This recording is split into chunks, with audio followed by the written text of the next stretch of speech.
is the QTV Nightly News, and I am Loli M. Kamara. Thank you for joining us. Here are the headlines.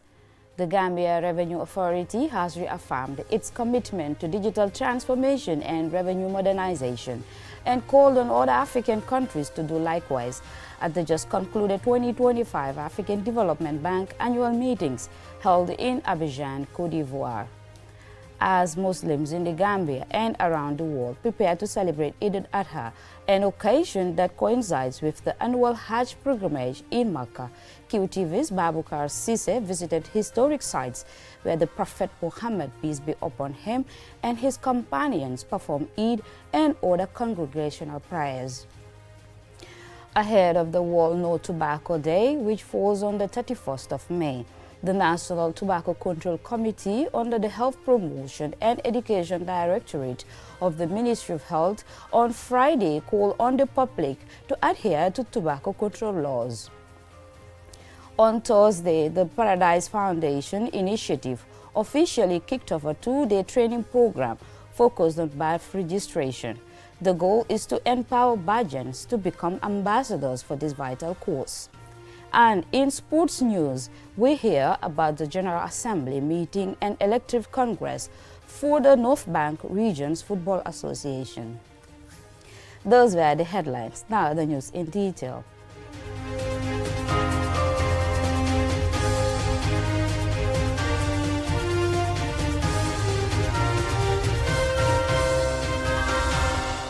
The Gambia Revenue Authority has reaffirmed its commitment to digital transformation and revenue modernization at the just concluded 2025 African Development Bank annual meetings held in Abidjan, Cote d'Ivoire. Aliou Cissé reports. Led by Commissioner General Yankuba Dabo, the GRA delegation joined over senior officials, including the Gambia's Finance and Economic Affairs Minister Sidi Keita, the Central Bank Governor Bouha Seydi, and other senior policymakers at the high-level meeting.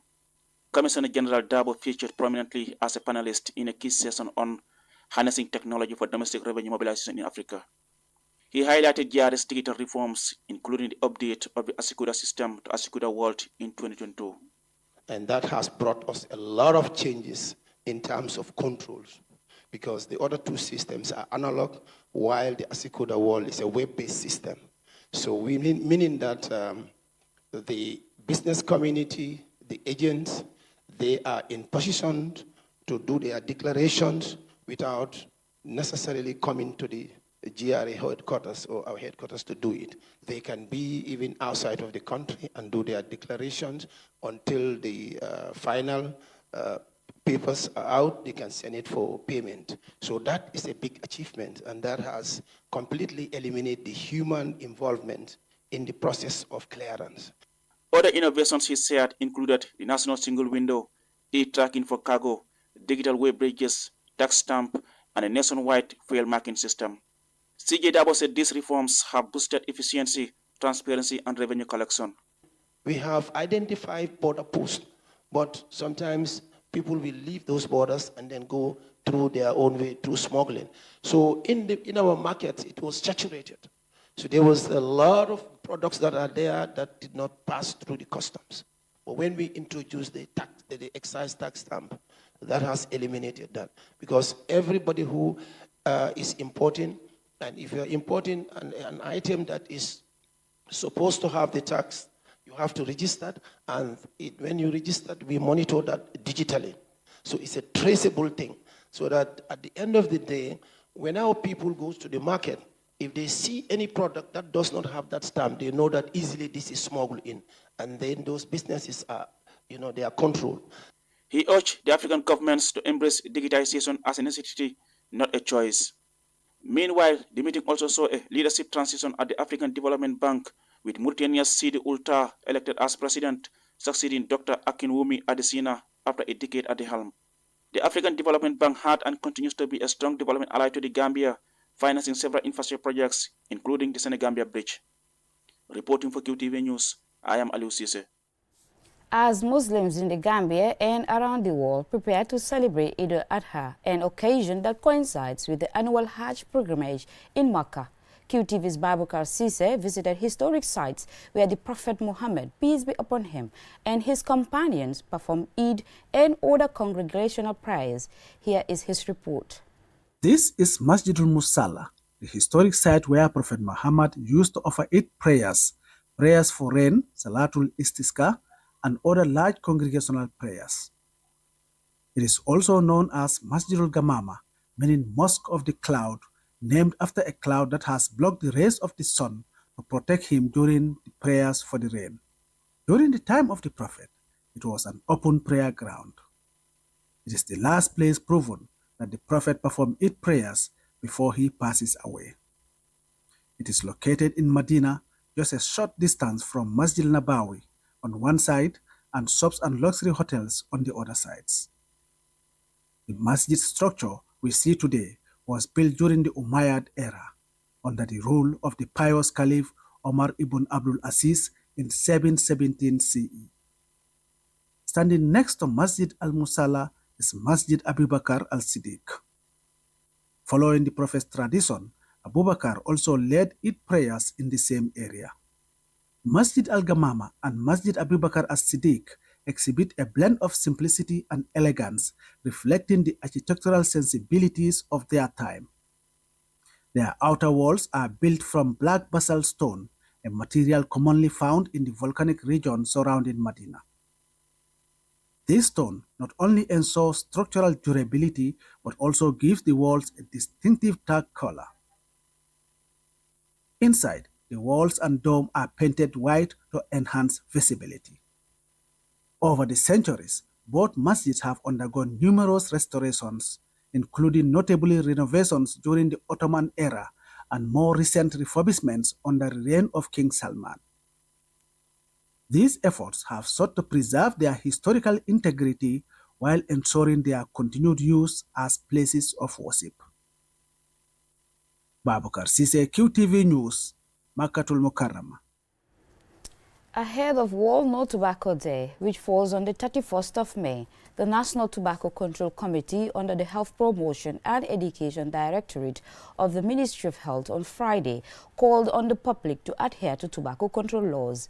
They made the call at a press conference on the committee's recent enforcement campaigns. And Sumana Esonyasi was there, and he now reports. Over the years, the Gambia has received widespread commendation as a leader in the fight against tobacco use on the continent. However, despite the gains made, notably in legislating against tobacco sale and use in the Gambia, enforcement remains a major challenge.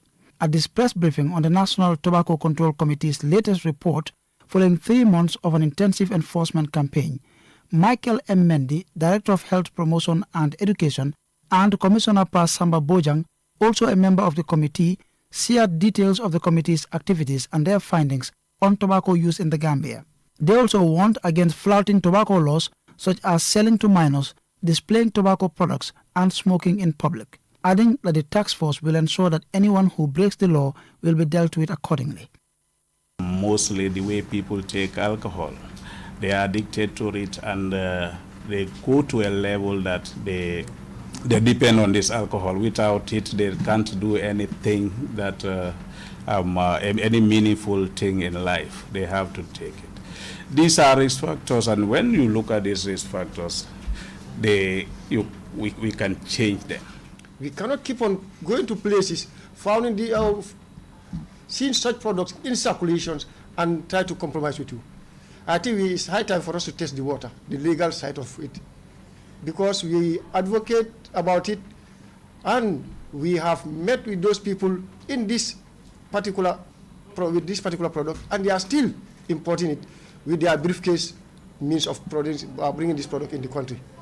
In its latest findings, the committee reports an increase in non-communicable diseases, many of which they say can be attributed to tobacco. Sefo Singate, Senior Program Officer at the Non-Communicable Disease Unit of the Ministry of Health, and Aziz Amina Sahid, Health Promotion and Communications Officer at the WHO office in the Gambia, also warned against unhealthy diets, harmful use of alcohol and tobacco-related products. This is a cartoon. This is a tobacco product, but they put a cartoon on it. Whatever we are seeing here is backed by evidence. The industry uses these tactics to attract young people, because we all know when a kid sees this product, will be attracted to it because of the cartoon on it. The nice pictures that we are seeing here, if somebody sees this, young people especially, will be attracted to them. Also, the smell of these products make the products very attractive to young people. And this call for a robust action from our community stakeholders. Don't say this is not my concern, because one way or the other, it concerns you. It concerns your family. It concerns the youth that are in our community that we are looking up to as our future leaders tomorrow. A previous survey showed that tobacco use prevalence had risen to 16.3% between 2010 and 2023. However, there has since been a noticeable decline, with the latest survey showing tobacco use prevalence currently at 11%. Meanwhile, they estimate that there are currently over 400,000 active tobacco smokers in the Gambia. And while they acknowledge gains registered over the years, they implore on the public to adhere to tobacco control laws, especially in public places. Answane Sonyasi for KTV News. We'll now go for a commercial break. When we return, we hear about a 2-day training program focused on birth registration to empower Bajans to become ambassadors for this vital cause. And we hear the General Assembly meeting and elective Congress for the North Bank Regions Football Association. Do stay tuned. fii mooy fan fii mooy Inessa di place bi nga xam ne moom la ñëpp taam place bii bépp xeetu ataaya bu baax rek bu dugg see ci dëkk bi xamal li fii rek la am bara wërga bii neex na lool saf na ba pare tamit nag am gu bu neex boo ko naanee rek da ngay kontaan ci saas añ ba suur ba gëreesal li nga lekk jëndal bara ataaya bii ndax moom la ñëpp taam gis nga sama client bii ataaya bu neex bu ne moom laa koy njëkk a jox ndax moom kat ataaya bu neex rek lay wër bara wërga bii mooy wërga bi gën te moo gën a saf kon nag ràññee leen ko bu baax kon daw leen gaaw ca Banjul foofu ca Inessa di place bi nga xam ni foofu rek nga ko mën a amee wholesale wala retail mu ngi foofu ci boori court house bi foofu ca Banjul wala nga daw ci bépp marché bépp supermarket bépp boutique fépp foo dugg rek di nga mën a am baara warga bii nga xam ne moom la ñëpp di wër tey baara warga moo dàq ci warga yi man maa ngi ci moom ndax su ma maree ataaya moom rek lay naan.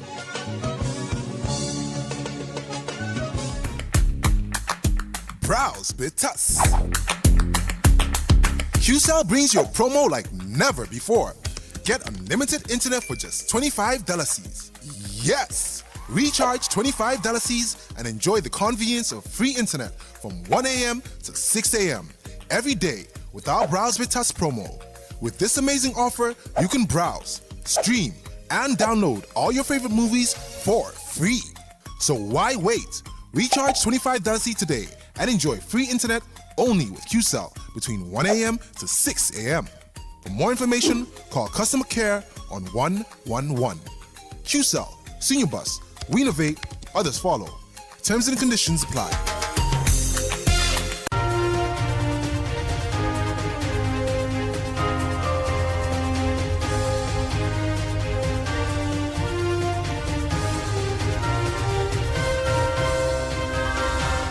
Welcome back, and you're watching QTV News.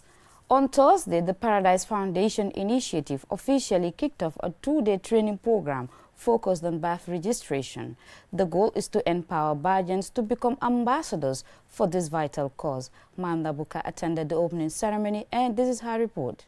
The Paradise Foundation Initiative to fight gender-based violence, gender inequality, and offer psychosocial support to women began with the establishment of Gambia's first national helpline, 1313, where individuals across the country can call and ask for help when needed.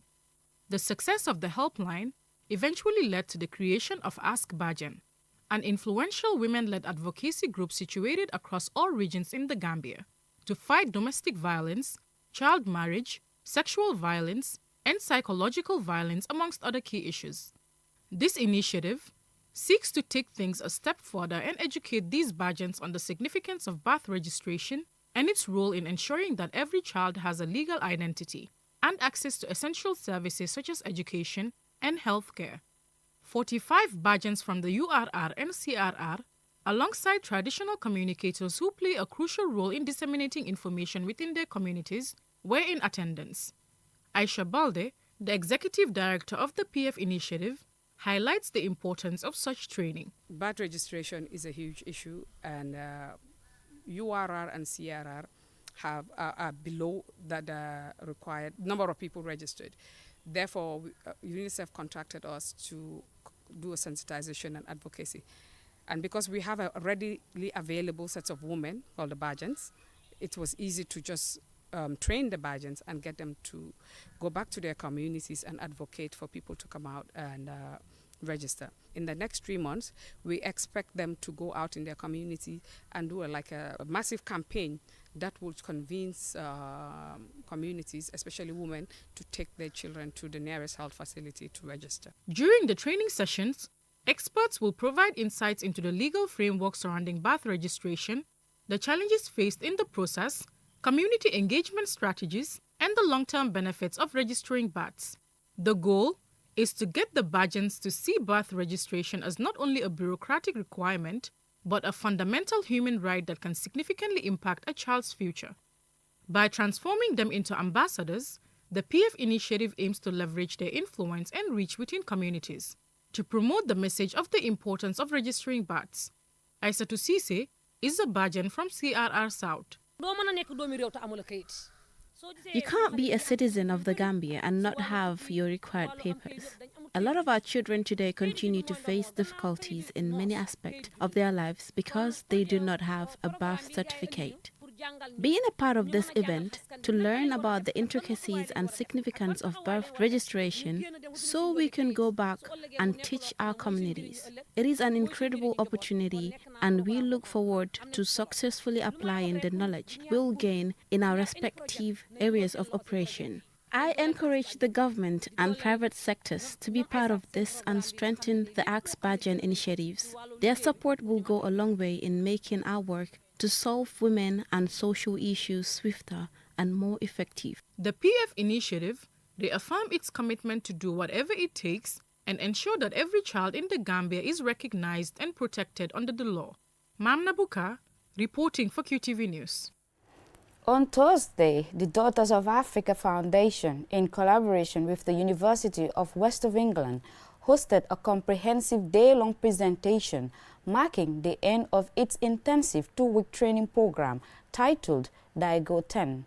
The event, held at the SOS Children's Villages in Bakote, showcased the culmination of efforts aimed at empowering Gambian youth through education and skills development. Usman Jada tells us more. Established in 2019, DOVE was inspired by the Gambia's high youth population and the limited employment opportunities that often lead young individuals to undertake perilous journeys to Europe in search of better prospects. The Foundation's mission is to address these challenges by providing education, skills training, and community-driven initiatives that promote self-reliance and sustainable development. After 2 weeks of intensive training and engagement, the Daigo 10 team presents its joint activity report, highlighting efforts to equip students with essential skills in areas such as business studies, civic education, language studies, career guidance, and personal hygiene. DOVE youth leaders, including Yero Ejalo and Omi Cham, and UAE students Valiska Rosa and Kelly Chefe, shared their experiences. We started by teaching students about menstrual cycle, and then what I love much about the project is the class was a mix-up of both boys and girls, and then there was no science to talk about the experience that girls are feeling about menstrual cycles and then which parts are best for you to use. We all create a beautiful project together with the kids. They show to us the passion that they have here. They show to us how the importance of the community they have to build amazing things. Choosing the wrong career doesn't mean it's wrong, you shouldn't do it. But again, go for something that you love. So we did one presentation about branding. I think this was our most interactive session. They really got engaged. We spoke about the font, we spoke about the colour, we spoke about understanding how branding entices you to come in as a consumer. The partnership between DOVE and UAE, known as the Daigo Partnership, was formed in 2019. This collaboration has facilitated various projects, including fashion design training for tailors, environmental education, and business learning for community workers. These initiatives align with UAE's commitment to forming strategic links that enable graduates to be recognized as ambitious, collaborative, innovative, inclusive, and enterprising, thereby preparing them to make a global impact in a sustainable economy and society. Famara Fati is the CEO of Dove and Mian Un, UAE leader for global partnerships in social and cultural engagement. So as a project, we are also elated and we are very happy to give what people appreciate. And we made our assessment even before coming in, what we call the need assessment, to see the needs of these various institutions as to what they need so that we can chip in, because we all know government can't do it alone. So NGOs or other CEOs around the country can also try to play their part. We have worked with over 6,000 participants in the Gambia. So the results show, and the passion is not just me, it's all team effort. It's about communication, it's about sharing. As the presentation of certificates to the Diego 10 volunteers honoring their commitment to youth empowerment. As the Flex Fusion Entertainment entertains the gathering, both Dove and UAE renewed their commitment to expanding their initiatives to reach more people. The success of the event reflects the commitment of the Dove and the UAE to transform the narrative for Gambian youths. Osman Jata, reporting for QTV News. And now, in sports news.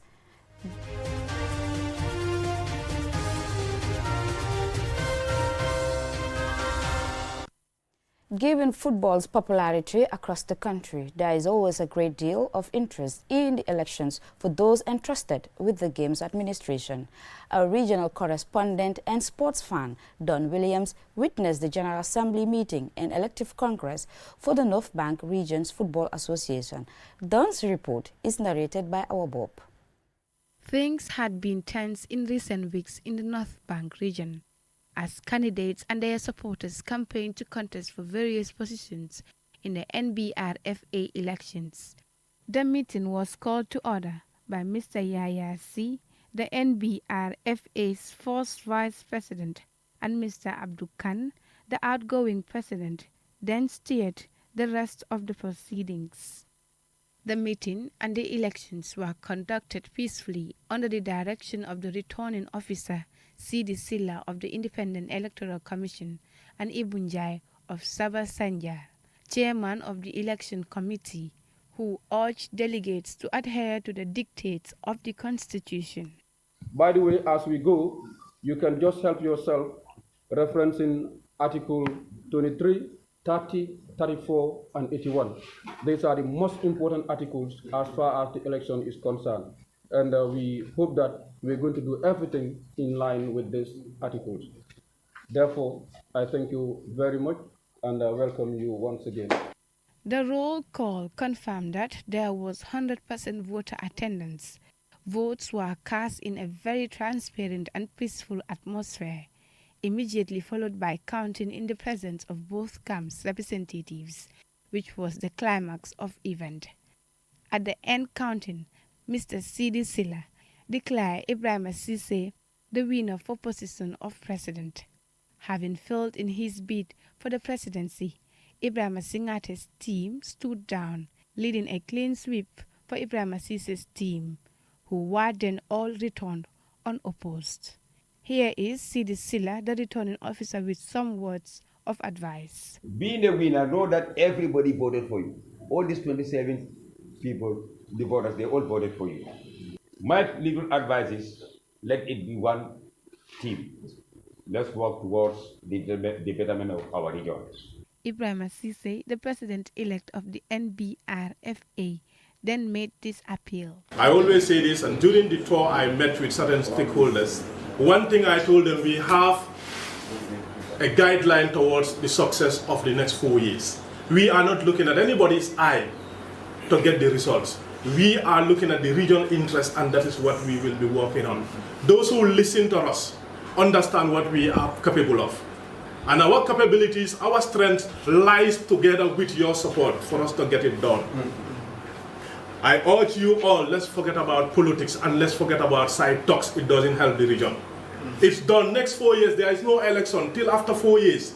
If we still keep on building camps, we will still come back and have the same problem after 4 years. In attendance as observers were Bakari Bojang, President of West Coast Region Football Association, Omar Faye of Sotokoy Football Academy, Ibu Jara of North Star Academy, and Bakari K. Jamme, first Vice President of GFF, in a brief statement, thanked everyone and urged all to work to develop football in the region. For QTV News, I am Awa Bob. Before we end, here's a recap of the headlines. The Gambia Revenue Authority has reaffirmed its commitment to digital transformation and revenue modernization and called on other African countries to do likewise at the just concluded 2025 African Development Bank annual meetings held in Abidjan, Cote d'Ivoire. As Muslims in the Gambia and around the world prepare to celebrate Eid al-Adha, an occasion that coincides with the annual Hajj pilgrimage in Makkah, QTV's Babukar Sise visited historic sites where the Prophet Muhammad, peace be upon him, and his companions performed Eid and other congregational prayers. Ahead of the World Tobacco Day, which falls on the 31st of May, the National Tobacco Control Committee under the Health Promotion and Education Directorate of the Ministry of Health on Friday called on the public to adhere to tobacco control laws. On Thursday, the Paradise Foundation initiative officially kicked off a 2-day training program focused on birth registration. The goal is to empower Bajans to become ambassadors for this vital cause. And in sports news, we heard about the General Assembly meeting and elective congress for the North Banks Region Football Association. That's all for this news bulletin. Join us again tomorrow night at 8 p.m. for another bulletin. Thanks for watching.